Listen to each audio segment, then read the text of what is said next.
First of all, we want to thank all of you collectively for taking this initiative to, take time off your jobs, various jobs, and travel all the way to Brussels here and the embassy here to come and express your concern about our common predicament.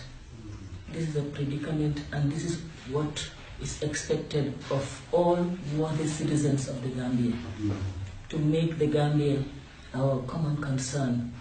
Because we are all Gambians. The embassy is here for the welfare of Gambians, because even by virtue of our mandate, we are responsible for spreading, promoting the Gambia. You cannot promote the Gambia without promoting the people of the Gambia, the economic and social welfare of the Gambia. But when we talk about development cooperation, bilateral cooperation, everything is geared towards the development of the country. The country cannot develop without its people.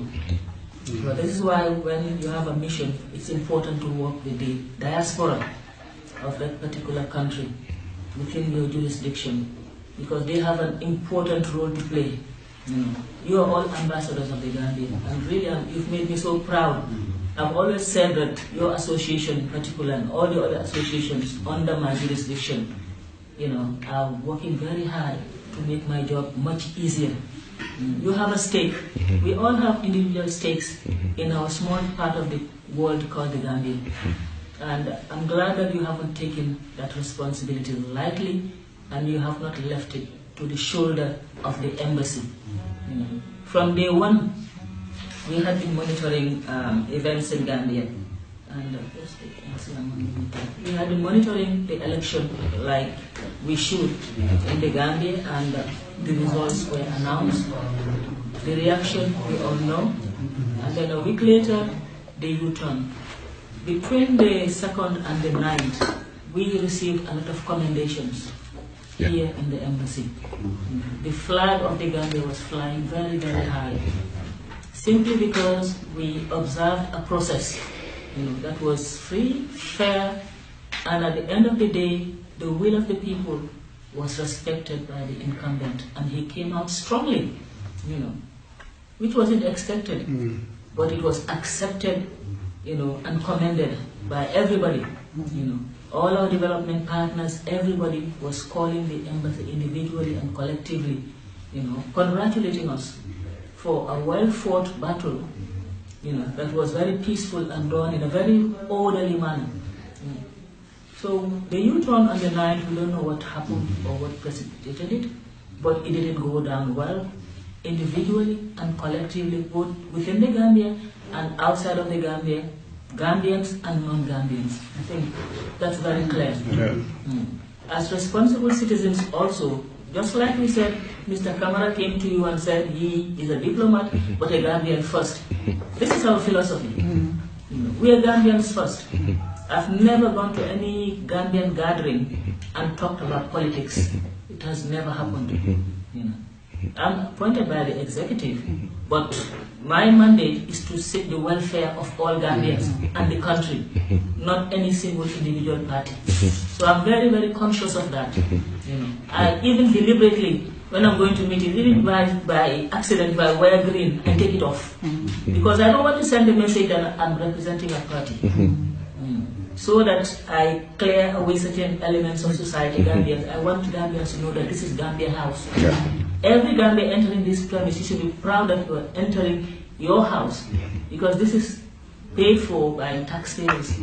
I'm appointed by the will of God to represent every Gambian. And this is why when I see problems here and there, I try to go there and try to ask you. Because you are your executive is playing a very important role. And I made that very clear when I had meetings with you, that don't allow small skirmishes to derail you from the important mission. And this is for Gambians to know that there is one entity that is representing all of us, and that is important. And this is why you are able to come here as an association. Therefore, I really value the support and the message that you are sending. On the 13th, after the ECOWAS team went to Gambia, and they were faced with, a rejection virtually. We were speaking among ourselves, the Gambian ambassadors in our various jurisdictions. And we are representing His Excellency the President in our various jurisdictions. So we thought it's fitting for us to also, try to see what we can do. Of course, there was a lot of this way, we should do it that way, that way. I sat here and I said, I have a duty and a responsibility because I was receiving phone calls from individuals, even from your own association. So I said, okay, let me write in my own capacity as ambassador representing this, some area. And I did that on behalf of all of you, my individual letter, appealing to him to say, sir, the people have given you a mandate 4 times. This time round, they're saying that they have voted for another Gambian. Every Gambian, all of you have a right to contest the presidency. It is not the domain of, one party or one individual. So this happened, and this is the will of Allah, which you accepted. Please observe it in the name of the peace of the Gambia that we all seek for our own selves and for our own children. But unfortunately, the response hasn't been positive. Collectively, as embassies or as ambassadors also, 11 ambassadors signed a letter to him, which we sent through diplomatic channel, although it found its way in the media. But again, saying the same thing. In fact, after we sent that letter, even the ambassadors that were sitting on the fence also came on board. But we told them, you need to write your own individual letters. So there is a collective consensus to say that what is happening in the Gambia is not right. It's not possible. For some of us, if at the end of the day the interest of the country is at stake and you don't speak, your conscience is not clear. Definitely. We have our people in Gambia. We can simply pack our bags and go back to our peaceful corner of the Gambia and eat our mbahal and our churagete. But if there is no country to go to, what happens to us? We've seen what is happening in the sub-region. In Guinea-Bissau, it happened there. There was bloodshed. In Guinea, it happened. There was bloodshed. Whenever you have external intervention, God forbid, there will be some bloodshed. And this is what we are trying to avoid. So we use everything in our powers, talk to our development partners, friends of the Gambia, the institutions. The ECOWAS has spoken loudly. African Union likewise. The UN took on a resolution, I think you all saw it, in the internet. The European Union, they sent out 2 statements. In addition to that, I was there week before last, myself and Mr. Dari. On 2 occasions I was there, appealing to them that in addition to the statements that we are sending out, send emissaries. Emissaries meaning that missions, envoys, to go and face him directly and appeal to him to say, can you observe the rule of law and the Gambian constitution, for which you are still the defender of that constitution until January 19th. We're still working on that. Even this morning, I had a meeting with the German embassy here, because my coverage includes Germany. But because this is the end of the fiscal year, there is no money in my budget. I decided that I would meet with the missions that are here, so that they can send a message to their various capitals. I've done that with Germany. Last week, it was the Netherlands and the Belgian Foreign Ministry. We have done that with institutions. The ACP, where Mahmoud works, he facilitated, I met with them. We also have a West African group, at the level of the ACP, chaired by the ambassador of Sierra Leone. We met, and we agreed that we are going to write, just like you've done, a statement, condoning the actions and appealing for him to see sense and allow the smooth transition. That letter also is in the ACP website. The ACP did that. In addition to that, the West African group of ambassadors, I had a call this morning from Senegal. They are going to take it further, and as a West African group, they are also going to send out a letter, to him, again along the same lines. So we're using every means, diplomatic means, possible to us. We are also making appeals. All the other ambassadors are doing what I'm doing here, trying to, fan out and talk to friends of the Gambia, institutions, various countries that are friendly to the Gambia, including the Arab world. Last week we were at the OIC, they have an office here, they have an end-of-year reception. I use that platform to appeal to the OIC. They've already done a press release on the issue. But to appeal to the OIC so that as individual countries, especially Saudi Arabia, Qatar, and the UAE, so that in addition to the general statement coming out of the IEC, they can also do either individual statements or even send special envoys to Gambia. But as we speak, I understand that even special envoys are not being received. You know? So even if the special envoys are not being received, at least the letters, you know, could be deleted. You know. And then of course, again, diplomatically we can arrange something and offer forward offers. Morocco, I appeal to the Belgian Ministry of Foreign Affairs here because they have strong bilateral relationships with Morocco.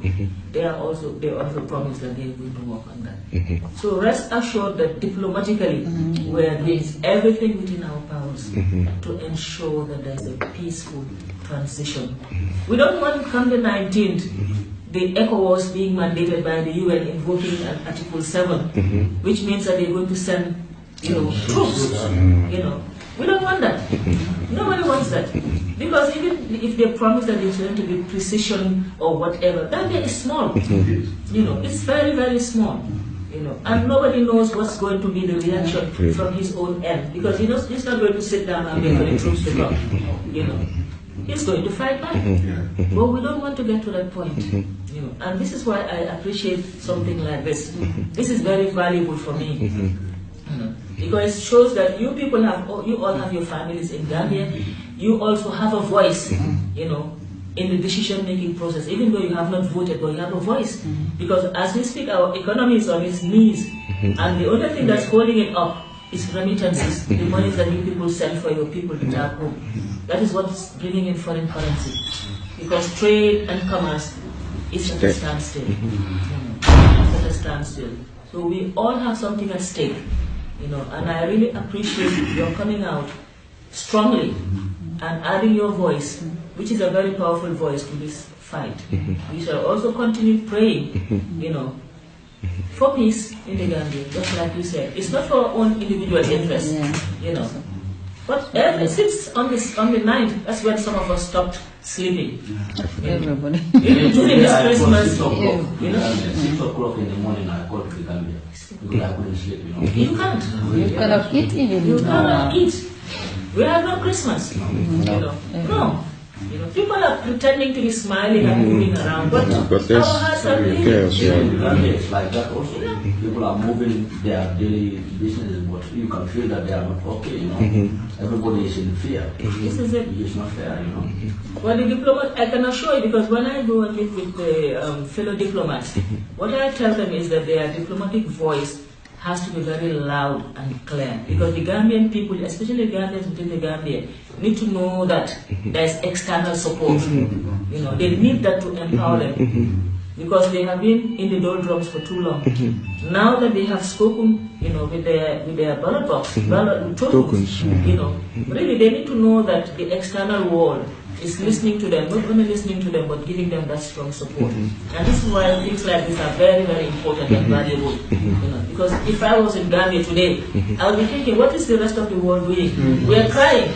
Are they listening to us? Are they listening to us? What are they going to do? Because we are helpless. We cannot help ourselves. And this is what would help them, knowing that at least externally, people are speaking and they are doing whatever it takes to ensure that there is a peaceful transition. We still have time, and this is why we should not relent.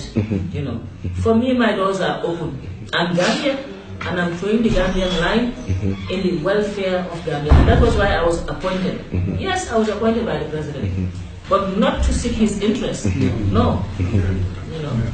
Not to seek his interest. My appointment is to seek the interest of the Gambia.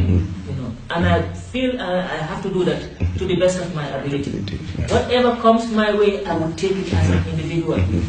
But the country is bigger than all of us. It's bigger than all of us.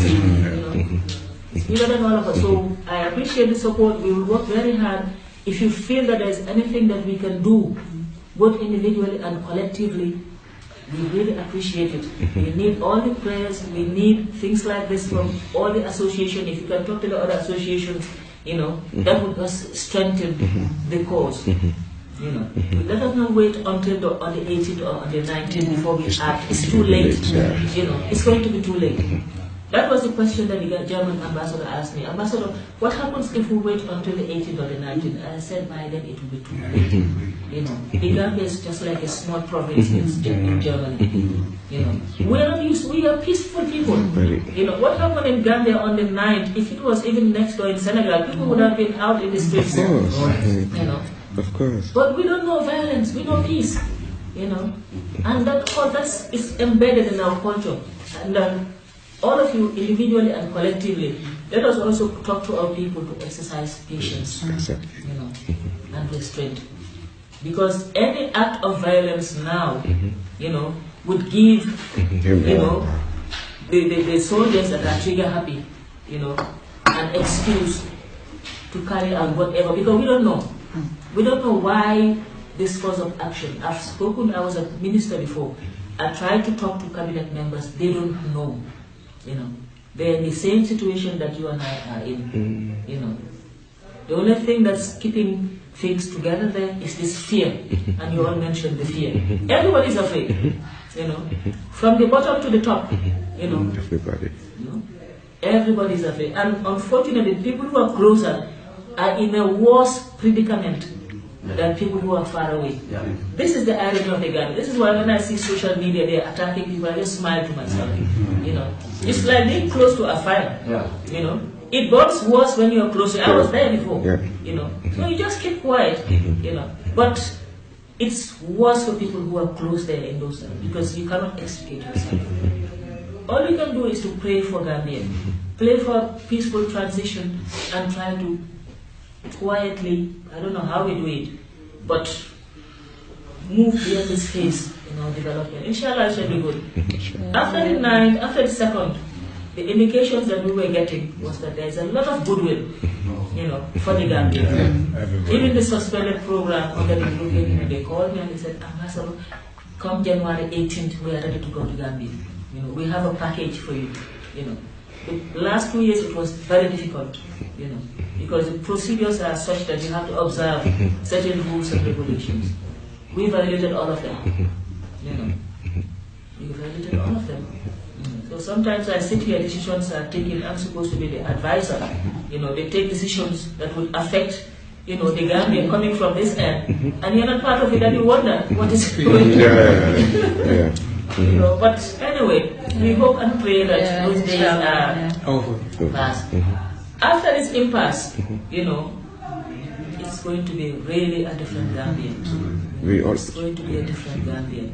Granted, the new government coming in, they will have a lot of groundwork to do, but they're entitled to do their own mistakes. They're entitled to do that. They are mandated to do that after the 19th. They are mandated to do that. This is democracy. And we all have to fight to maintain democracy. It's not for one individual. It's for the voice of the masses to be heard. That poor woman that is sitting down in the farm, growing her rice or whatever, has a voice because she's paying taxes. Anytime she takes a transport to go to Banjul, she's paying taxes because that $5 or $10, $2 is going to the state coffers. Anytime she goes to the hospital, she's paying, taxes. This is how it is. So we are fighting for those people that are voiceless. And I would just implore that whatever you are doing, you continue doing it. I'm really proud of you. Because you could have said that we are safe, we're in Europe, Just lift your phone, take lens and buntai, you can learn and send money to your own individual families, but you're not doing that. Collectively they're coming out and seeing this as a national problem and treating it like that. Just we continue the battle and we pray to Allah subhanahu wa ta'ala to give us what we want in a peaceful and tranquil manner. That's all we can do. But for us, we will continue what we do. We will not let go. That one I can promise you. Come January 19th until the transition process takes on peacefully, then we pack our bags and we know that at least we can go home and sleep. And inshallah, Allah will give us that. I don't mean to be rude, but I just wanted to buttress the point that you made. Had the statement of the 9th not been delivered, I'm just telling you this, that between December 15th